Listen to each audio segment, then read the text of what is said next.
سلجوقوں کے عروج کی اس نئی ایپیسوڈ میں آپ سب دوستوں کو خوش آمدید کہتے ہیں۔ دوستوں، ہماری پچھلی قسط کے آخر میں آپ نے وزیر اعظم حاجی نظام الملک کو دیکھا جو کہ موجودہ صورتحال پر بڑے ہی پریشان ہوتے ہیں، اور ہماری آج کی اس قسط کی شروعات سیفریہ خاتون کی خادمہ سے ہوتی ہے جو کہ لڑکھڑاتی ہوئی سیفریہ خاتون کے کمرے سے باہر آتی ہیں، لیکن اسی دوران ان کی طبیعت صحیح دکھائی نہیں دیتی۔ اتنے میں گیبہر خاتون بھی یہیں پر پہنچ جاتی ہیں اور کہتی ہیں، امی خاتون کا کیا حال ہے؟ خادمہ کہتی ہیں، پہلے جیسا ہی ہیں وہ سو رہی ہیں، مجھے اندر نیند آ رہی تھی، اسی لیے میں صحن میں تازہ ہوا لینے کے لیے جا رہی ہوں۔ گیبہر خاتون کہتی ہیں، صحن میں؟ لیکن صحن تو دوسری طرف ہے۔ یہ سن کر خادمہ پریشان ہو جاتی ہیں اور کہتی ہیں، آپ نے ٹھیک کہا ہے، صحن تو واقعی میں دوسری طرف ہے۔ لیکن گیبہر خاتون یہ سن کر بڑی ہی پریشان ہوتی ہیں،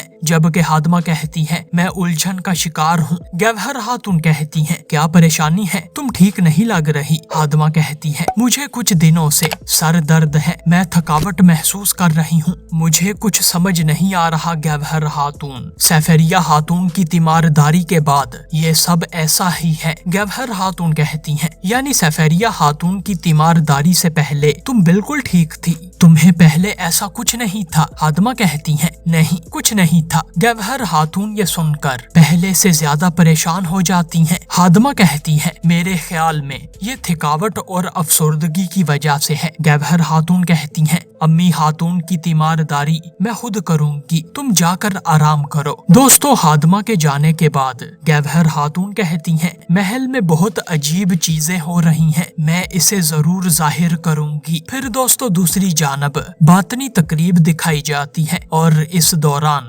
حسن صباح سفید کپڑے پہن کر اپنے گھوڑے پر سوار باطنی تقریب میں پہنچتا ہے اور دل ہی دل میں کہتا ہے، اب ظاہر ہونے کا وقت آ گیا ہے، ظلم کے اندھیروں کو ختم کر کے اپنے مقصد کی آگ کے گرد جمع ہونے کا وقت آ گیا ہے، اور اپنی راکھ سے خیالاتی پرندے کی طرح دوبارہ زندہ ہونے تک اب اپنے خنجروں سے حسن صباح کا نام تراشنے کا وقت آ گیا ہے۔ حسن اپنے گھوڑے سے اترتا ہے، اور اس دوران اعلیٰ عہدے داران باطنی جن میں بہرام، رستم، صادق اور حکیم محفوظ بھی یہاں پر موجود ہوتے ہیں۔ حسن صباح اپنے فدائیوں کے درمیان میں آتا ہے اور فدائی آگ کو مزید بھڑکاتے ہیں۔ حسن صباح پھر کہتا ہے، میرے دوستو، اے شیطان کی طرف سے اپنے وطن سے نکال دیے جانے والے دوستو، ہمیں کسی علاقے کی ضرورت نہیں ہے، آج کے بعد ہم تمام سلجوق سرزمینوں میں پھیل جائیں گے، پرانا مقصد اب ختم ہو گیا ہے، ہمارے پاس ایک نیا مقصد اور نئی آگ ہے،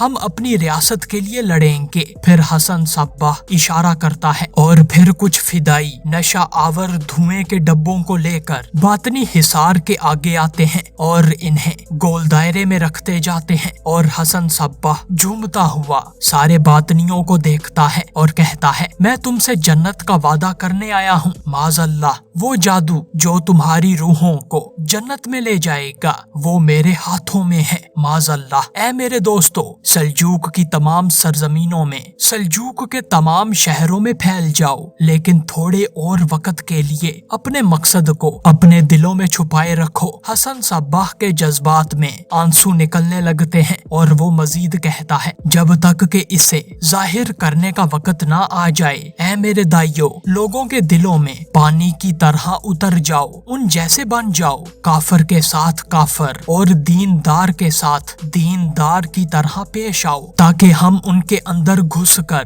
انہیں بھی اپنے مقصد میں شامل کر سکیں۔ اس وقت تک سارے فدائی اور دائی اس نشے میں دھت ہو جاتے ہیں، جبکہ حسن صباح کہتا ہے، میرے فدائیو، اپنے مقصد کی خاطر مرنے کے لیے تیار ہو جاؤ۔ پھر حسن صباح اپنے خنجر کو پکڑتا ہے اور کہتا ہے، اس خنجر کی طرح دھمکی امیز ہو جاؤ جو کہ نیام میں ہوتا ہے، لوگوں کے لیے دن میں دہشت اور راتوں کا خوفناک خواب کی طرح بن جاؤ۔ پھر حسن صباح اپنا خنجر میان سے نکالتا ہے اور کہتا ہے، صرف ایک خنجر سے ہم ان کی فوجوں کو تباہ کر دیں گے اور ان کا تخت تباہ کرنے کی طاقت رکھتے ہیں، ان کی فوج میں महल में, मदारस में, शहरों में, बाजारों में, हर घर में, हर गली में और जहाँ भी वो कदम रखेंगे हर उस जगह में हम उनका साई की तरह पीछा करेंगे। हम उनकी सांसों से भी ज्यादा उनके करीब होंगे, लेकिन हम खुद को जाहिर नहीं करेंगे ताकि जब वक्त आएगा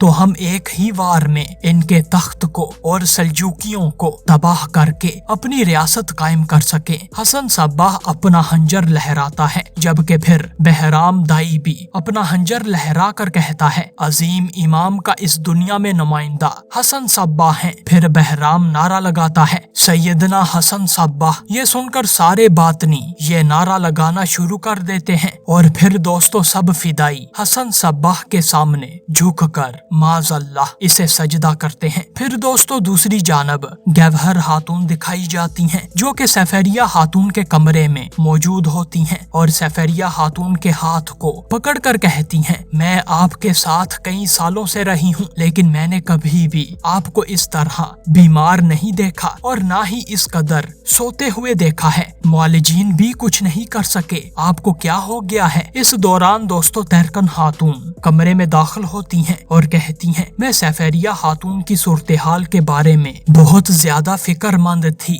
गवहर खातून कहती हैं, वो अभी भी पहले जैसी ही हैं। मुआलिजीन ने जो भी अद्वियात दी हैं वो भी शिफायाबी में मदद नहीं कर रही हैं। तहरकन खातून फिर सफेरिया खातून के पास आती हैं और इनके माथे पर हाथ रख कर कहती हैं, कई दिन से बिस्तर पर ही रहने की वजह से ये पसीने में भीग रही हैं। जल्द खवातीन को खबर दो कि वो हमाम तैयार करें। सफेरिया खातून जब बेदार होंगी तो इससे ताज़ा दम हो जाएंगी। गवहर खातून कहती हैं, ये पसीना नहीं है, ये तो पानी है। मैंने पानी से इनका चेहरा साफ किया है। इन्हें हमाम में लेकर जाने की कोई जरूरत नहीं है। जैसा कि आप जानती हैं कि हम मौसम सरमा में हैं। अल्लाह ना करे अगर इन्हें सर्दी लग गई तो ये मजीद बीमार हो सकती हैं। तहरकन खातून कहती हैं, मेरा ख्याल है कि तुम भूल गई हो कि मेरी अतात करनी है। गवहर खातून, मैं तुमसे खातून अव्वल की हैसियत से बात कर रही हूँ। अब जैसा मैं कहूँगी वैसा ही करो। खवातीन को जाकर बताओ कि हमाम तैयार करें। गवहर खातून तहरकन खातून के हुक्म पर यहाँ से चली जाती हैं, जबकि तहरकन खातून गवहर खातून के जाने के बाद फौरन जहरीला चराग निकालती हैं और इसमें मजीद जहरीला मादा डाल देती हैं और फिर फौरन तहरकन खातून इसे वापस अपनी जगह पर रख देती हैं और इसमें आग लगा देती हैं। लेकिन इस दौरान सफेरिया खातून जरा बराबर भी नहीं हिलती, जबकि तहरकन खातून सफेरिया खातून के पास आकर बैठ जाती हैं और कहती हैं, ये सब इतनी जल्दी नहीं गुजरेगा। तुम्हारी यादाश्त कभी वापस नहीं आएगी सफेरिया खातून। अब तुम्हारा इक़्तिदार खत्म हुआ। तुम्हारा ये हाल तुम्हारी अपनी ही संग दिली की वजह से है। इतने में दोस्तों सफेरिया खातून अचानक चिल्लाती हैं, रहम रहम। तहरकन खातून ये सुनकर परेशान हो जाती हैं, लेकिन सफेरिया खातून इस दौरान ख्वाब में बाशोलो खातून को देखती हैं, जिनकी गोद में तापार होता है। सफेरिया खातून कहती हैं, तुम्हारी और मलिक शाह की शादी को कब्जिक वालों और हमारे दरमियान अमन की इलामत बनना था, लेकिन जब से तुम इस महल में आई हो हमारे दरमियान इख्तिलाफात और भी बढ़ गए हैं। जासूसी की कीमत तुम जिलावतनी से अदा करोगी। बाशोलो खातून रोती जाती हैं, जबकि सफेरिया खातून कहती हैं, अब से तुम्हें हमारी बदनाम फहरिस्त में बतौर जासूस लिख दिया गया है। बाशोलो खातून कहती हैं, मैं आपकी मिन्नत करती हूँ ऐसा मत कहें, इन तोहमतों पर यकीन मत करें। मैं मलिक शाह के लायक खातून और अपने बेटे के लायक अम्मी बनने के अलावा और कुछ नहीं चाहती। सफेरिया खातून आगे बढ़ती हैं और कहती हैं, तापार हमारे खानदान का खून है और हमारी रवायात के मुताबिक हम इसे तुम्हारी तहवील में नहीं छोड़ सकते। ये तुम्हारा नहीं बल्कि हमारे खानदान का बेटा है। फिर दोस्तों सफेरिया खातून जबरदस्ती बाशोलो खातून से तापार को ले लेती हैं और कहती हैं, तुम आज के बाद कभी भी तापार को नहीं देख सकोगी। इस दौरान सिर्फ मलिक तापार के जूते बाशोलो खातून के पास रह जाते हैं और बाशोलो खातून गिड़गड़ाती हुई और रोती हुई सफेरिया खातून की मिन्नतें करती हैं, लेकिन सफेरिया खातून बाशोलो खातून की की एक नहीं सुनती और यही ख्वाब सफरिया खातून को सोते वक्त भी रहम कहलवाता है और सफरिया खातून के मुंह से रहम रहम सुनकर टरकन खातून कहती हैं रहम।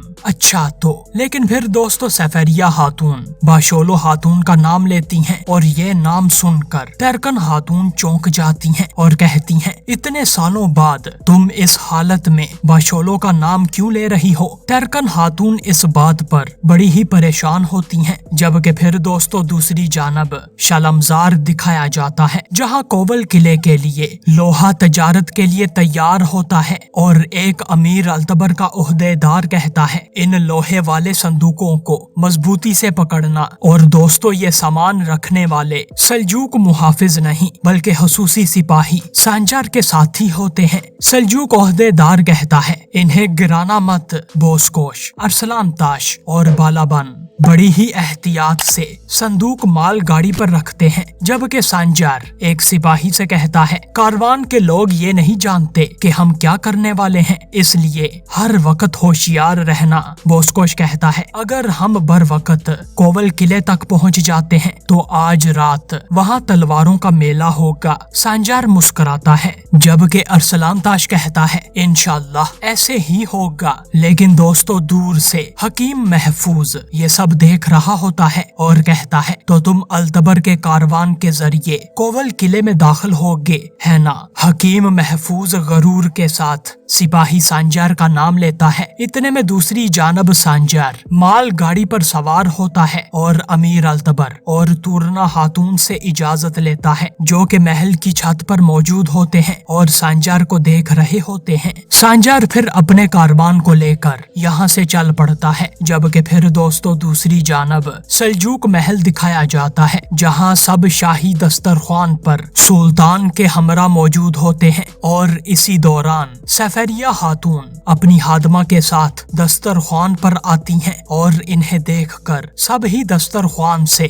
उठते हैं और सफरिया खातून के इस्तकबाल के लिए आगे बढ़ते हैं। जबकि हादमा कहती हैं उन्होंने आपको देखने पर इसरार किया है सुल्तान मुअज्जम। जबकि टरकन खातून ये सब देखकर बड़ी ही परेशान होती हैं। जबकि सफरिया खातून रोती हुई मलिक तापार के पास आती हैं और कहती हैं आह तापार मेरे शेर मुझसे नाराज मत होना, मैं जुल्म नहीं कर रही थी। सुल्तान भी ये सुनकर बड़े परेशान होते हैं। जबकि मलिक तापार कहता है ये आप क्या कह रही हैं अम्मी खातून, आप भला क्यों मुझ पर जुल्म करेंगी। सफरिया खातून कुछ सोचती हैं और कहती हैं हाँ बाशोलो। सब ही सफरिया खातून की जबान से बाशोलो का नाम सुनकर हैरान हो जाते हैं। जबकि सफरिया खातून सुल्तान मलिक शाह के पास आती हैं और कहती हैं बाशोलो मैंने कुछ अफवाहें सुनी हैं, सच बताना मुझे कि क्या तुम अभी भी बाशोलो से मिल रहे हो या नहीं। सुल्तान मलिक शाह ये सुनकर चौंक जाते हैं। जबकि मलिक तापार को ये सुनकर बड़ा दुख होता है। सुल्तान फिर कहते हैं अम्मी जान आप ठीक नहीं हैं, आपको आराम करना चाहिए। सुल्तान फिर हादमा से कहते हैं जल्दी से मेरी अम्मी जान को इनके कमरे में ले जाओ। हादमा फौरन सफरिया खातून को पकड़कर कमरे की तरफ चल पड़ती है। लेकिन सफरिया खातून मुड़कर अपने बेटे मलिक शाह को देखती हैं और फिर यहाँ से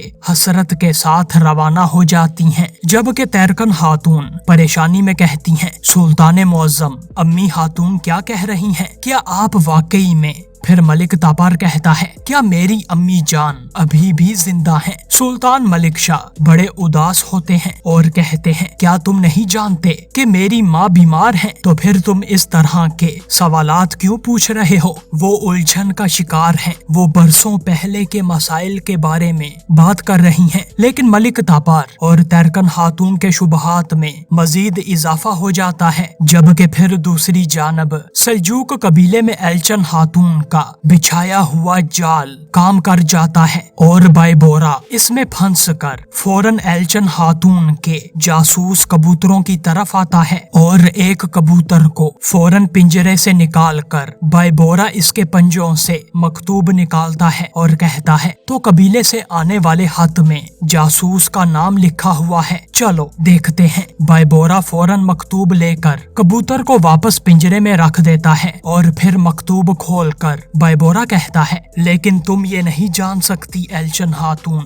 दोस्तों, जब बायबोरा मकतूब पढ़ता है तो इसमें तलवार बनी होती है। इसके अलावा इस मकतूब में कोई मालूमात नहीं होती। बायबोरा परेशानी में कहता है, इस तलवार का क्या मतलब है। इतने में दोस्तों बायबोरा की गर्दन पर कोई तलवार रखता है और ये तलवार एल्चन खातून की होती है। बायबोरा फौरन चौंक जाता है, जबकि एल्चन खातून कहती हैं, ये तुम्हारी गद्दारी की सजा है। इतने में चारों अतराफ से सल्जूक सिपाही और सरदारान बायबोरा को घेर लेते हैं। एल्चन खातून फिर कहती हैं, मैंने तुम्हें दाना डाला था ये कहकर कि कबूतर के जरिए हाथ आएगा और तुमने यकीन कर लिया। गद्दार कुत्ते। दोस्तों, बायबोरा पकड़े जाने पर बड़ा परेशान होता है, जबकि एल्चन खातून अपनी तलवार जमीन में गाड़ कर बायबोरा का गरेबान पकड़ती हैं और इसे अपने सिपाहियों के हवाले कर देती हैं। फिर दोस्तों सल्जूक सिपाही बायबोरा पर मुक्कों की बारिश करते हैं और इसकी खूब पिटाई करते हैं। इतने में एल्चन खातून कहती हैं, रुक जाओ। सिपाही फौरन फिर बायबोरा को उठाकर एल्चन खातून के कदमों में फेंक देते हैं। एल्चन खातून कहती हैं, तुम किसके लिए काम करते हो? हमारे कबीले में फितना फैलाने वाला कौन है? बताओ मुझे। बायबोरा हकलाता हुआ कहता है, मैं किसी को नहीं जानता। लेकिन एल्चन खातून